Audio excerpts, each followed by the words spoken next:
Bonjour à tous. Cette deuxième capsule va porter sur la détermination des valeurs et des vecteurs propres du moment cinétique. Alors, nous avons vu dans la capsule précédente que le module au carré du moment cinétique commute avec toutes ses composantes. En particulier, on va s'intéresser à la composante Lz. Et donc, on va chercher une base commune propre à ces deux opérateurs-là. Je vais appeler psi cette fonction propre. Alors, psi ne dépend que des variables θ et phi, du fait que les deux opérateurs n'agissent que sur les variables θ et phi. Partons de l'équation aux valeurs propres de Lz, Lz psi égale gamma psi, gamma étant la valeur propre associée à Lz. Je viens remplacer Lz par son expression en fonction de phi, et ensuite je viens d'écrire autrement une équation différentielle de manière très simple. Alors, par intégration, vous voyez que vous obtenez la fonction propre commune à L carré et à Lz, qui est le produit d'une fonction exponentielle I gamma phi sur h bar fois une fonction qui dépend de θ. Maintenant, je viens écrire la périodicité de ma fonction propre relativement à la variable phi, c'est-à-dire phi psi de phi plus de pi égale psi de phi, et j'exprime tout simplement sur cette solution-là la périodicité de ma fonction propre. Alors, ça me permet d'obtenir une équation relativement simple qui permet de calculer donc gamma et de montrer qu'il a la forme mh bar, m étant évidemment un entier positif ou négatif ou éventuellement nul. Ça veut dire que si je remplace gamma par mh bar, vous voyez bien ici que votre fonction propre devient exponentielle im phi fois une fonction qui dépend de θ. Je vais alors résumer l'équation aux valeurs propres de Lz comme suivant. Lz sur la fonction propre associée im phi égale la valeur propre associée mh bar, m étant un entier positif, négatif ou nul. De la même manière, la fonction propre commune à L carré et à Lz n'est autre que le produit de l'exponentielle im phi fois une nouvelle fonction f de θ. Maintenant, concernant les valeurs propres de L carré, eh bien, on va venir admettre que ces valeurs propres ont la forme LL plus 1 h bar carré, elle étant un entier cette fois-ci uniquement positif ou éventuellement nul. Pour ceux que ça intéresse, la démonstration, vous pouvez la retrouver sur le Kohn-Tannoji tome 2 dans la section réservée au moment cinétique. Ensuite, je viens tout simplement changer la dénomination de ma fonction propre commune à L carré et à Lz, psi, et la remplacer par une nouvelle fonction qui dépend, que je note y, qui dépend de la variable L et de la variable M, qui dépend en fait de ma valeur propre L et M de L carré et de Lz. Donc je vais, du fait que l'opérateur L carré et Lz commutent, appeler donc ma fonction harmonique, ici je vais l'appeler une fonction harmonique, qui a la forme exponentielle im phi fois une nouvelle fonction θ qui dépend de L et de M. Le but ensuite est de chercher ces nouvelles fonctions θ.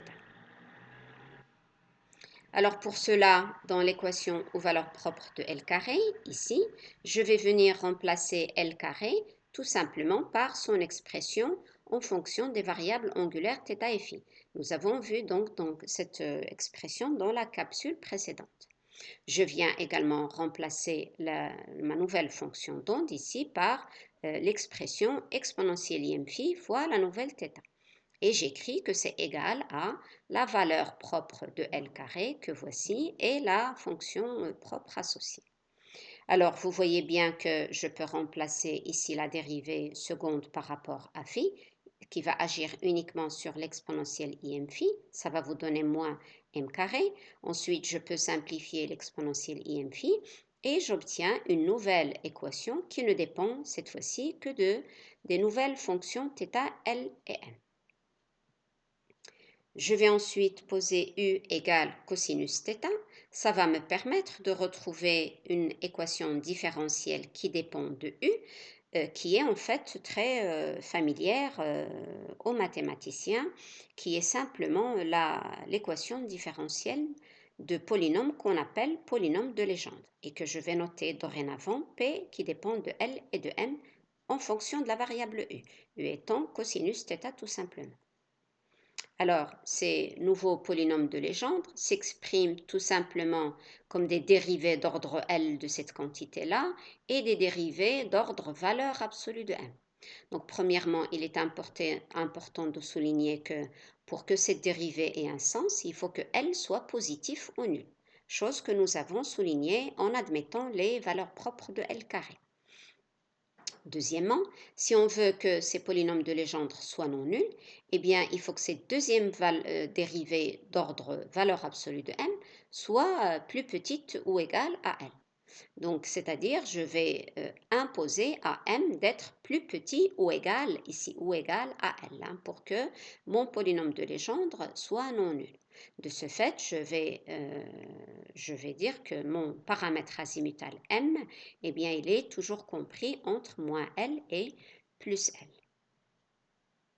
Je vais donner par exemple le premier polynôme de Legendre, hein, pour L égale 0 et M égale 0. C'est tout simplement une constante qui vaut 1. Je vais donner le suivant, PL égale à 1, vous avez pour M égale 0 cosinus θ. Pour L égale à 1 et M égale à 1, vous avez sinus θ et ainsi de suite. De sorte que mes fonctions propres communes à L carré et à Lz s'expriment tout simplement comme un produit de l'exponentielle IM-phi qui est solution propre de Lz et PLM de cosinus θ. Vous voyez ici, je viens simplement remettre la valeur U qui est cosinus θ pour retrouver le polynôme de Legendre. Et tout cela, c'est un facteur de normation de votre fonction propre. Je donne son expression pour les m positifs ou nuls, mais également son expression pour les paramètres m négatifs. Alors, ces fonctions propres communs à L carré et à Lz sont orthonormées de la manière suivante. Y, Lm', L'M' étoile, ils sont complexes, donc ici le conjugué prend tout son sens, hein, multiplié par YLM égale à l'indice de Kronecker qui porte sur L et L', multiplié par l'indice de Kronecker de M et de M'. D'accord? Alors en résumé, je vais dresser l'équation aux valeurs propres de L carré qui va agir sur l'harmonique sphérique YLM. La valeur propre associée va être LL plus 1 H bar carré, L étant un entier positif ou nul. L'équation aux valeurs propres de LZ, c'est donc LZ YLM, mais la valeur propre cette fois-ci, c'est MH bar, M étant un entier qui est tout simplement compris entre moins L et L. Donc pour finir, je vais donner quelques exemples de ces fonctions propres. Alors je souligne particulièrement que pour chaque L, on lui associe un espace vectoriel qui a une dimension de Z plus 1. Tout simplement parce que la constante, la variable petit m azimutale, est comprise entre moins L et plus L. Donc en tenant compte du 0, ça fait effectivement une dimension de 2L plus 1. Alors pour L égale 0, vous avez une constante ici qui est normée à 1 sur 4pi. Quand vous normez par rapport à θ phi, ça fait 4pi. Donc vous avez une sphère, hein, tout simplement. Quand L égale à 1, eh bien vous avez trois fonctions d'onde.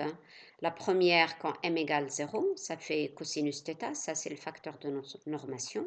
Donc vous retrouvez une équation qui a la forme d'un dipôle dirigé suivant l'axe Z.